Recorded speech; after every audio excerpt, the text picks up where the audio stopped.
આપ પાર્ટી ભાજપની બી ટીમ હોય એવી રીતે જ્યારથી કેજરીવાલ સાહેબ છૂટા ત્યારથી જોઈ તો હરિયાણા હોય જોઈ તો દિલ્હી હોય કે નગરપાલિકાની ચૂંટણીમાં ત્યારે એમના ઉમેદવાર ગઠબંધન છોડીને જ્યારે વિસાવદરની ચૂંટણી જાહેર ન થઈ હોય ત્યારે એમનો ઉમેદવાર પણ જાહેર કરે છે.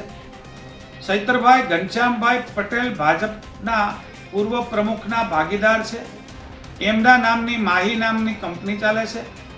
એ ભાગીદારી સાથે સાથે ત્યાંના લોકલ ધારાસભ્ય પણ ની પાસે પણ કોઈ એક દાહોદની કંપની છે. એમની તપાસ કરવાની વાત કરવી જોઈએ કે ગુજરાતમાં ન થયો એવડો ક્લેમ હું ચૈતરભાઈ વસાવા ઉપર કરવા જઈ રહ્યો છું, કરીશ, અને એમણે કોર્ટમાં એ પુરાવો આપવાનો છે કે મારી કંપની ક્યાં છે અને હું ક્યાં કોન્ટ્રાક્ટર છું અને ક્યાં ભ્રષ્ટાચાર કરું છું. હું હીરાભાઈ જોટવા જાહેર ખુલાસો કરું છું કે હાલ વિસાવદરની ચૂંટણી જાહેર થઈ છે. એવા વખતે આપ પાર્ટીના ચૈતરભાઈ વસાવા બિનજરૂરી એક જલારામ કન્સ્ટ્રક્શનનો માલિક છું કે ભાગીદાર છું એવો આક્ષેપ કરે છે. ત્યારે મારે એટલું જ કહેવું છે લોકોને કે ચૂંટણી વિસાવદરની પ્રજા ઉપર મને વિશ્વાસ છે કે કોંગ્રેસને જીતાડવા માટે કટિબદ્ધ થઈ છે. ત્યારે આપ પાર્ટી ભાજપની બી ટીમ હોય એવી રીતે જ્યારથી કેજરીવાલ સાહેબ છૂટા ત્યારથી જોઈ તો હરિયાણા હોય જોઈ તો દિલ્હી હોય કે નગરપાલિકાની ચૂંટણીમાં ત્યારે એમના ઉમેદવાર ગઠબંધન છોડીને જ્યારે વિસાવદરની ચૂંટણી જાહેર ન થઈ હોય ત્યારે એમનો ઉમેદવાર પણ જાહેર કરે છે.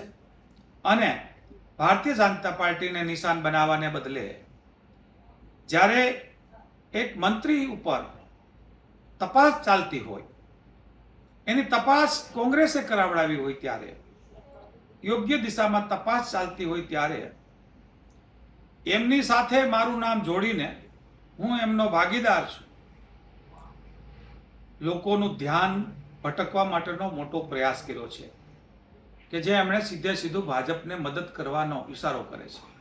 કારણ કે મંત્રીશ્રીના દીકરાની ધરપકડ થાય એ વખતે હું કે મારા કોઈ સમર્થકો એમાં હોય તો ચોક્કસપણે ધરપકડ થવી જ જોઈએ અને ઉજાગર થવું જોઈએ. એમ ન થતાં જે તપાસને ડાયવર્ટ કરવા માટેનો જે એમણે ચેષ્ટા કરી, એટલે જલારામની વાત કરીને પોતે વાત કરે છે. ત્યારે જે નર્મદા જિલ્લામાં જે ધારાસભ્ય છે, ક્યાંની વાત કરું, એ વિસ્તારની વાત કરું, એ જિલ્લાની વાત કરું, તો છેલ્લા 3 વર્ષમાં જે કંપનીઓ કામ કરે છે એમની તપાસની વાત નથી કરતા. મારી પાસે કોઈને કોઈ સૂત્રો દ્વારા માહિતી મળી છે કે ચૈતરભાઈ ઘનશ્યામભાઈ પટેલ ભાજપના પૂર્વ પ્રમુખના ભાગીદાર છે. એમના નામની માહી નામની કંપની ચાલે છે. એ ભાગીદારી સાથે સાથે ત્યાંના લોકલ ધારાસભ્ય પણ ની પાસે પણ કોઈ એક દાહોદની કંપની છે. એમની તપાસ કરવાની વાત કરવી જોઈએ. કારણ કે એ કંપનીઓએ જ્યાં કામ કર્યા છે ત્યાં અને એ જિલ્લામાં 3 વર્ષથી કામ થયા ત્યાં ખૂબ ભ્રષ્ટાચાર થયો એવું હું નથી કહેતો, પણ આ પ્રેસના મીડિયા કહે છે કે એક પછી એક ખૂબ મોટું 38 કરોડનું કૌભાંડ આવ્યું એવું લખાઈને આવે મીડિયામાં.